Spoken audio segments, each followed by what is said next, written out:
He'd be peeing on her if it was allowed, probably, to mark his territory. Oh hey guys, welcome back to my channel. Yes, we are in a bed today, not in the usual studio because I am traveling, and I figured, you know what, let's keep it fresh. I have no energy right now, so let's lay on the old bed and chat about Bachelor in Paradise. Before we get started, be sure to subscribe because I put out videos every single week and it helps me a whole bunch. Now, let's get to the action. So these were my thoughts as I was watching it. Obviously, I will amend them at the end after I got more information, but this is my play-by-play as I was watching. First things first, Blake is definitely showing some gaslighting behavior when he talks to Kaylin, saying that, oh, he never did these things, that she's crazy for feeling this way, that it makes no sense, that all these things are classic gaslighting behavior. And say that you don't even believe he is that. Okay, let's just look at what he did say. He was talking about how he's sorry she felt that way, that he didn't mean to do that, and then he started breaking down saying he felt bad. The issue here is that he should acknowledge that he made her feel a certain way, apologize, say that he's sorry for acting like he did, because you can never tell someone how you made them feel. You can't say, oh, you shouldn't feel that way, or it's crazy that you feel that way, or make it about you. That kind of just takes away the apology and makes you seem like a childish boy. So I had an issue with that. Also, when he talks to his homie after, and his homie's like, yo, did you say it was a mistake? And he's like, I guess. So uh, he basically admits that he did say that. Then Christina is talking to Tayshia, and she talks about all the things that she went through with Blake and sort of what the situation is.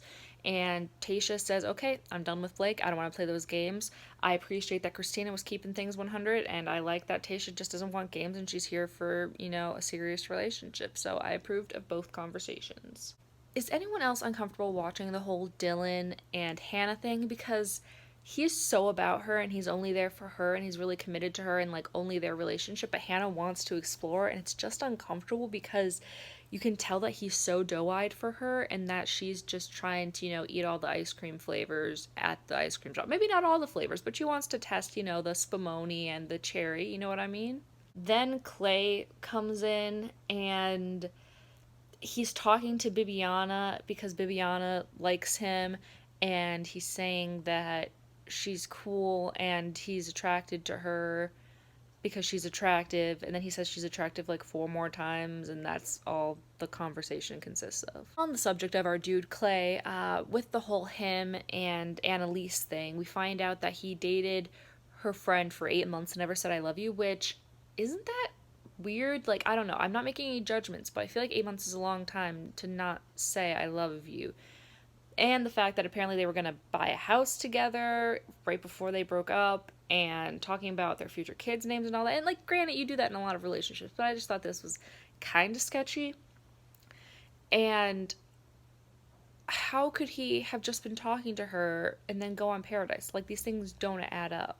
And again, I know we don't know the whole story, but if he did end up telling her that he wanted to marry her, he just had to find himself first, like Annalise said, like, that's just a line. You don't be like, oh my gosh, I just have to find myself, and then I'm totally gonna commit to you forever. Like, that's not how things work.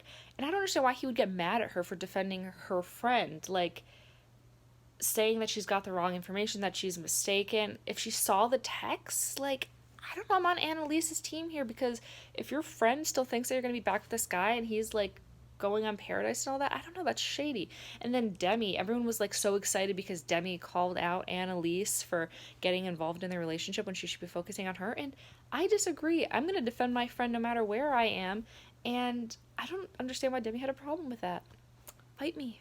Time for a little John Paul Jones chit chat. So basically, Jane, the girl who literally no one knows, gave him some tacos because she was trying to impress him to get a rose, and he ends up throwing up like 12 times.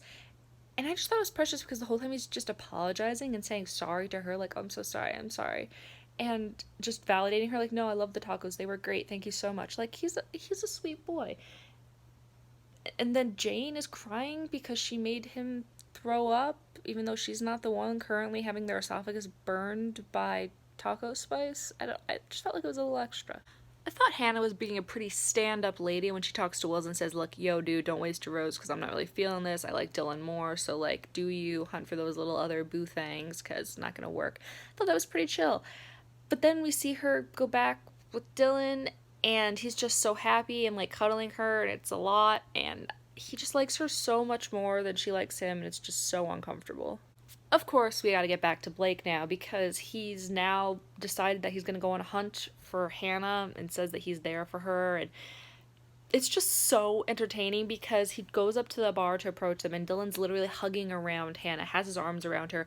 He'd be peeing on her if it was allowed, probably, to mark his territory. And Dylan is just like all over her, and Blake has to come in like a little sneaky eel to ask her on a mini date. It's just so uncomfortable, and he pulls her aside and tries to tell her that he's there for her even though he took Tasha on a date. And it's like, what are you talking about? You literally took Tasha on a date. How are you just here for her? She's been here that whole time. It's not like she just showed up.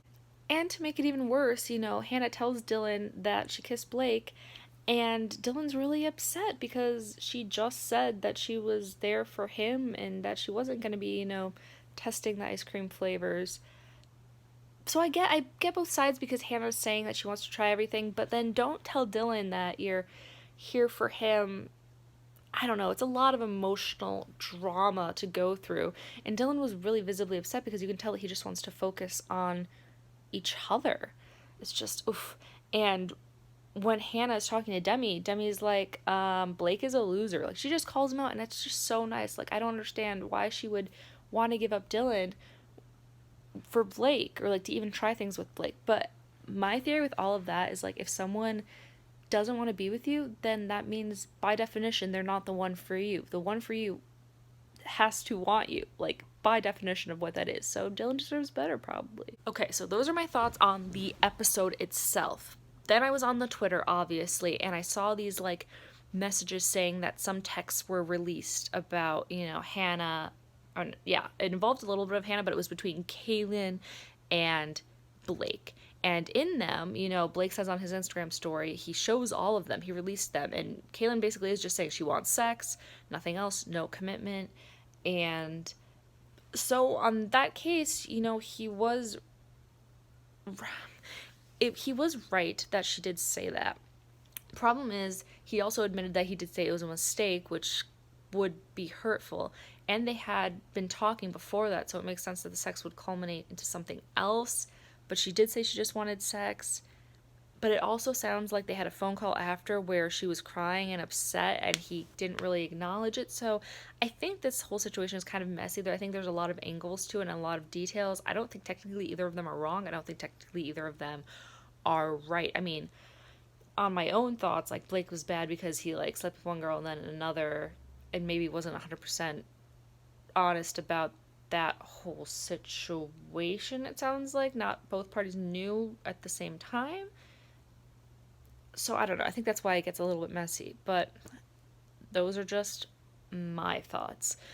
Yeah, this was kind of a chill one, just hanging out in bed recap because I'm very tired, and where I'm at, I don't have my studio, so I can't like ring light and be professional. But I'd love to know your thoughts on this whole Blake and Kaylin drama because it's a lot. And be sure to subscribe because I put out new videos every single week and it helps me a whole bunch. Subscribe.